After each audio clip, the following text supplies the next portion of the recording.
मोहाली में पंजाब पुलिस की खुफिया विभाग की इमारत पर बड़ा हमला, रॉकेट प्रोपेल्ड ग्रेनेड से बिल्डिंग को उड़ाने की कोशिश की गई। कोई हताहत नहीं, जांच में जुटी एजेंसियां। रॉकेट हमले के बाद एक्शन में पंजाब के सीएम भगवंत मान, डीजीपी से बात कर रिपोर्ट मांगी। लगातार अधिकारियों के संपर्क में है सीएम मान। रॉकेट हमले पर पंजाब पुलिस का बयान, कहा शाम 7:45 पर छोटा धमाका हुआ, कोई घायल नहीं, जांच अभी जारी। हमलावरों की तलाश में जुटी पंजाब पुलिस, रॉकेट हमले को आतंकी साजिश माना जा रहा है। धमाके को लेकर बीजेपी महासचिव कैलाश विजयवर्गीय का ट्वीट लिखा, कुमार विश्वास ने कुछ गंभीर चिंताएं जाहिर की थी, उन बातों पर ध्यान देना चाहिए। वाराणसी की ज्ञानवापी मस्जिद में सर्वे पर आज दोपहर 2 बजे आएगा कोर्ट का फैसला। कोर्ट तय करेगा कमिश्नर बदलेगा या नहीं। ताजमहल को लेकर इलाहाबाद हाईकोर्ट की लखनऊ बेंच में आज सुनवाई। ताजमहल के सच को सामने लाने के लिए कमेटी गठित करने की मांग को लेकर याचिका दायर की गई है। ताजमहल को लेकर दायर याचिका पर खुशी जताने पहुंचे हिंदूवादी संगठन। पुलिस ने बैरिकेडिंग कर रोका, किसी को जाने नहीं दिया गया अंदर। ताजमहल के बंद 22 कमरों को खुलवाने और एएसआई से जांच कराने की मांग वाली याचिका इलाहाबाद हाईकोर्ट में हुई है दायर। गिरफ्तारी वारंट के खिलाफ बीजेपी नेता तेजिंदर बग्गा की याचिका पर आज पंजाब हरियाणा हाईकोर्ट में सुनवाई। मोहाली कोर्ट ने जारी किया है वारंट। देशद्रोह की धारा 124(a) को चुनौती देने वाली याचिकाओं पर आज सुप्रीम कोर्ट में सुनवाई। पीएम मोदी के निर्देश पर आज द्रोह कानून की समीक्षा कर रही है सरकार। केंद्र ने सुप्रीम कोर्ट को दी जानकारी। राज्य में समुदाय की जनसंख्या के आधार पर अल्पसंख्यक का दर्जा देने की मांग वाली याचिका पर आज सुप्रीम कोर्ट में सुनवाई। और अब देख लीजिए दिल्ली में बुलडोजर वाली कार्रवाई पर खबरें।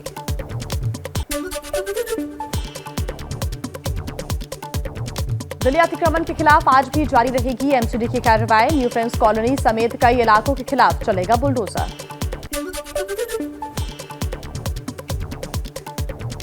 सुप्रीम कोर्ट पहुंचा शाहीन बाग का मामला। सुप्रीम कोर्ट ने याचिका दायर करने पर सीपीएम को लगाई फटकार, पूछा क्या आपके मौलिक अधिकार बाधित हो रहे हैं, हाईकोर्ट जाने का निर्देश दिया। शाहीन बाग में एमसीडी की कार्रवाई में बाधा पहुंचाने के आरोप में आम आदमी पार्टी के विधायक अमानतुल्लाह खान के खिलाफ केस दर्ज। अतिक्रमण हटाने की कार्रवाई में बाधा डालने का आरोप। शाहीन बाग में एमसीडी के बुलडोजर और कर्मचारियों के पहुंचते ही भारी हंगामा। कांग्रेस और आप के कार्यकर्ताओं ने किया विरोध, बुलडोजर के आगे लेट गए, कहा बीजेपी के इशारे पर हो रही है कार्रवाई।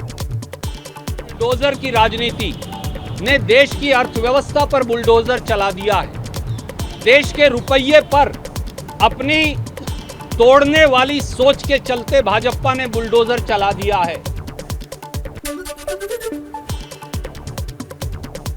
बुलडोजर के सामने से जैसे ही कांग्रेस के पुरुष कार्यकर्ता को हटाया गया, महिला कार्यकर्ता बुलडोजर को रोककर खड़ी हो गई, जिसे महिला सुरक्षा कर्मियों ने हटाया।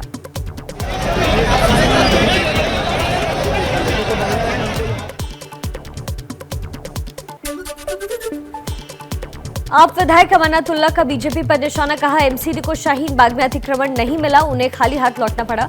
बीजेपी एमसीडी का इस्तेमाल कर माहौल खराब कर रही है।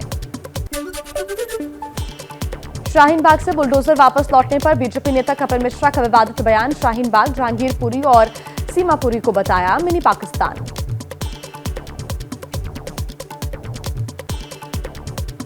होने दे रहे हैं तो इन जगहों को क्या कहा जाएगा।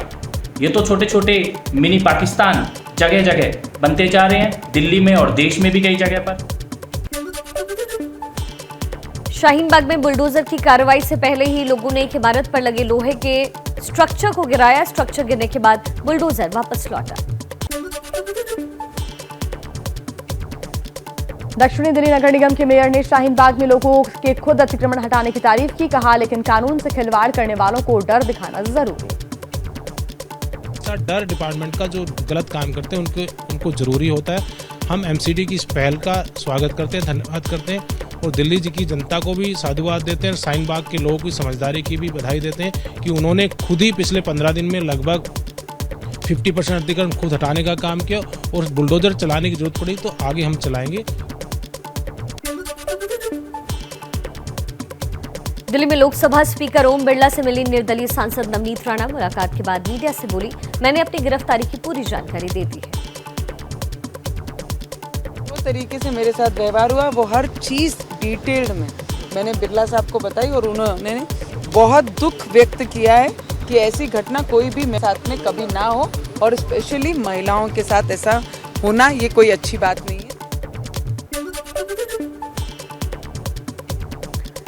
जमानत की शर्त तोड़ने पर नवनीत राणा और उनके पति रवि राणा को नोटिस। मीडिया से बात कर तोड़ी थी जमानत की शर्त। एबीपी न्यूज पर उन्होंने कहा, कोर्ट के आदेश का उल्लंघन नहीं किया, शिवसेना पर लगाया सत्ता के दुरुपयोग का आरोप। और अब देखिए गृह मंत्री अमित शाह के असम दौरे से जुड़ी हुई खबरें तेज रफ्तार के साथ।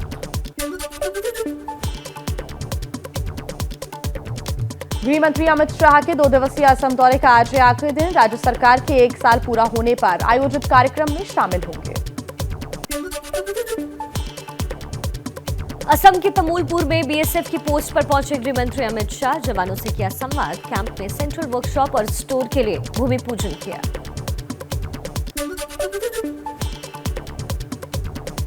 गुवाहाटी में गृह मंत्री अमित शाह ने जनगणना भवन का किया उद्घाटन। कहा, अगली जनगणना ई जनगणना होगी। बार हमने तय किया है कि आने वाली जनगणना जो अभी रुकी पड़ी है कोविड के कारण, वो जनगणना जब भी शुरू होगी वो ई जनगणना होगी, इलेक्ट्रॉनिक जनगणना होगी और 100% परफेक्ट जनगणना होगी, जिसके आधार पर देश के आगामी 25 साल के विकास का खाका खींचा जाए। जातीय जनगणना पर बिहार में विपक्ष के नेता तेजस्वी यादव का बड़ा बयान। कहा, जरूरत पड़ी तो पटना से दिल्ली पैदल और मार्च कोई करेंगे। चारा नजर आ नहीं रहा जातीय जनगणना को लेकर। केवल एक ही चारा नजर आ रहा है कि अब सड़क पर उतरना पड़ेगा और बिहार से दिल्ली पैदल यात्रा जातीय जनगणना को लेकर के करनी।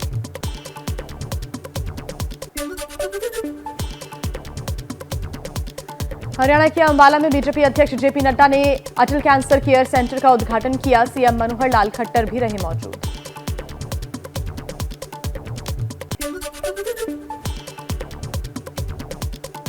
बीजेपी अध्यक्ष जेपी नड्डा का आज से 2 दिन का राजस्थान दौरा। पार्टी नेताओं के साथ बैठक करेंगे। श्रीगंगानगर के सूरतगढ़ में बूथ सम्मेलन को भी संबोधित करेंगे। राजस्थान में चिंतन शिविर से पहले दिल्ली में हुई कांग्रेस वर्किंग कमेटी की बैठक। सोनिया गांधी ने कहा, चिंतन शिविर सिर्फ रस्म अदायगी नहीं, पार्टी का कर्ज चुकाने का समय आ गया है, संगठन को मजबूत करेंगे।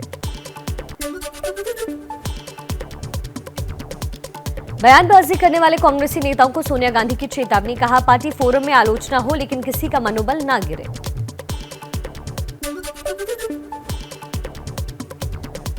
रुपए की गिरती कीमत पर राहुल गांधी का पीएम मोदी पर निशाना। कहा, मोदी जी जब रुपया गिरता था तब आप मनमोहन जी की आलोचना करते थे। मोदी जी अर्थव्यवस्था पर ध्यान दें, मीडिया हेडलाइंस पर नहीं। कांग्रेस नेता राहुल गांधी आज गुजरात के दाहोद में आदिवासी सत्याग्रह रैली को संबोधित करेंगे। पार्टी विधायकों के साथ बैठक भी करेंगे। पंजाब कांग्रेस के पूर्व अध्यक्ष नवजोत सिंह सिद्धू ने सीएम भगवंत मान से मुलाकात की। राज्य के आर्थिक हालात पर चर्चा हुई। लखनऊ में योगी कैबिनेट की आज अहम बैठक। कई बड़े प्रस्तावों को मिल सकती है मंजूरी।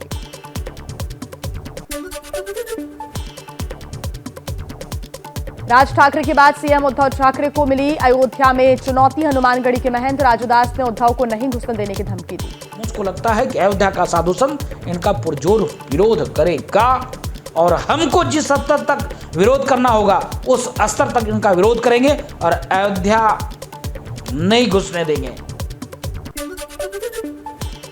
उत्तराखंड के सीएम पुष्कर धामी ने उपचुनाव के लिए चंपावत से नामांकन दाखिल किया। 31 मई को होनी है वोटिंग।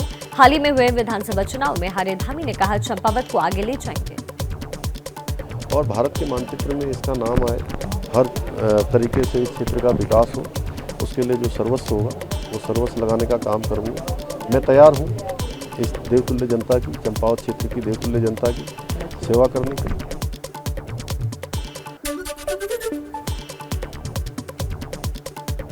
झारखंड की आईएएस पूजा सिंघल से आज ईडी करेगी पूछताछ। मनरेगा घोटाले में मनी लॉन्ड्रिंग की जांच। पूजा सिंघल के सीए के घर से मिले थे करीब 20 करोड़ रुपए।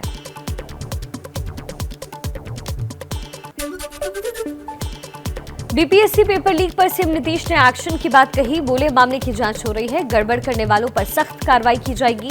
नेता विपक्ष तेजस्वी बोले बिहार में ऐसा पहली बार नहीं हुआ है।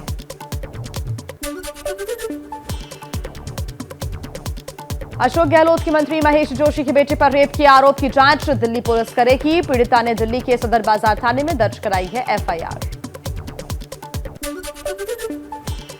मुंबई में अंडरवर्ल्ड डॉन दाऊद इब्राहिम के करीबियों के 29 ठिकानों पर एनआईए की छापेमारी। इलेक्ट्रॉनिक्स डिवाइस, दस्तावेज और भारी मात्रा में कैश भी जब्त। 3 लोग हिरासत में लिए गए।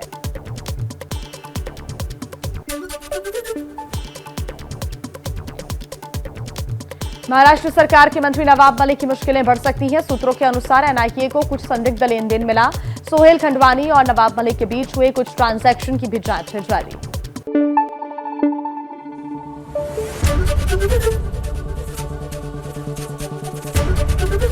एबीपी न्यूज आपको रखे आगे।